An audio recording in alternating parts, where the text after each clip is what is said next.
All right, I'm going to talk about the transformations that involve exponential functions. So please feel free to pause and read this slide in its entirety. So when we have a vertical translation, that is a shift of up or down, you're going to notice the equation is going to have a plus c if it moves up and a minus c if it moves down. If you have a horizontal translation, meaning left or right, the power is going to have a plus c or a minus c. So if it's a plus c, it's going to move left. If it's a minus c, it'll move right. So those are our translations, left and right, up and down. Reflections. If you have a negative in front of the function, it's going to reflect about the x-axis.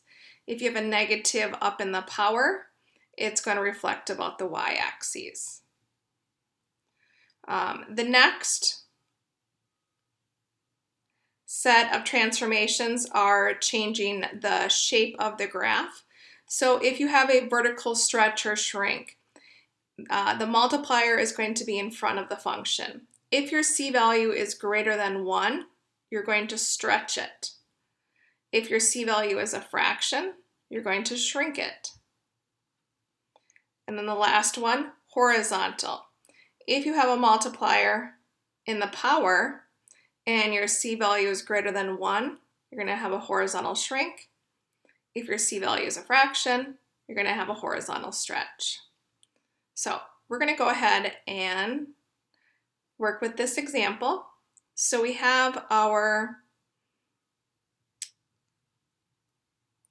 first function, f of x equals 3 to the x power.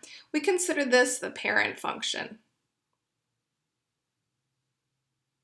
So we're going to graph that function first. Similar to graphing a base 2, we're going to evaluate the function. So I'm going to choose -2, -1, 0, 1, and 2. So let's start with the easy one. 3 to the 0 power is 1. 3 to the first power is 3. 3 squared is 9. Now let's tackle the negative x's. So 3 to the -1 power is 1 over 3.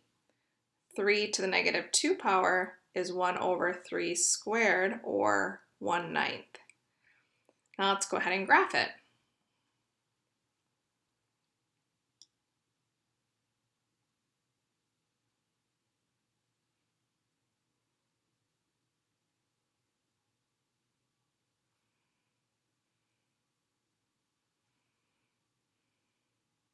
Okay, so at -2 on the x-axis, we're going to go up a very small amount, 1/9.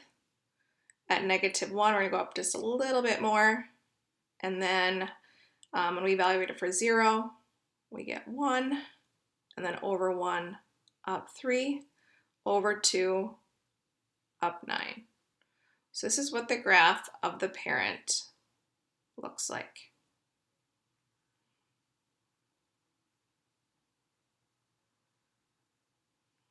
All right, now we're going to do the g of x function, the transformation. So I call that the child. So we're going to go up to that previous line and notice where that -2 lies. That -2 is right here.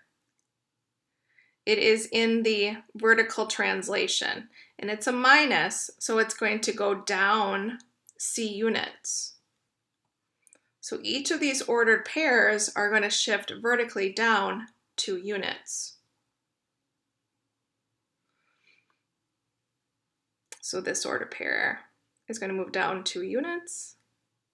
So we'll start at 0, 1. Going down 2 units, we're going to be at -1. The next order pair, 1, 3. Going down 2 units, so 3 minus 1 is 1. So we graph that one at over 1, up 1. The next one, 2, 9. subtract 2 from the y. So we're going to go over 2, down 7. You're starting to see that graph. You're going to take this order pair here and moving it down 2 units and then down 2 units. So here's what the graph looks like. So the asymptote in the parent would have been at y equals 0. But we have to shift that asymptote down now 2 units to y equals -2. So our horizontal asymptote is at y equals -2. Our domain for all exponential functions are all real numbers, and we're doing this for our child function.